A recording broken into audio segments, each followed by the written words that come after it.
মাননীয় স্পিকার, আপনাকে ধন্যবাদ। বঙ্গবন্ধুর সুযোগ্য কন্যা, বঙ্গবন্ধুর আদর্শে আদর্শিত হয়ে ইসলামের প্রচার ও প্রসারে কাজ করে যাচ্ছেন। তার ধারাবাহিকতায় 564টি মডেল মসজিদ, উপজেলা ভিত্তিক একটি এবং জেলা ভিত্তিক জেলা সদরে একটি, এইভাবে 564টি মডেল মসজিদ নির্মাণ করার পরিকল্পনা গ্রহণ করেছেন, যা 11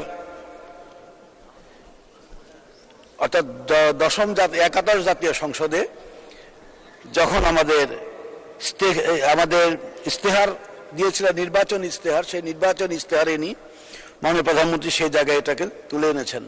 এবং সে কারণেই ধারাবাহিকতার মধ্য দিয়ে আজকে 300টি আমাদের মসজিদ এই পর্যন্ত উদ্বোধন হয়েছে।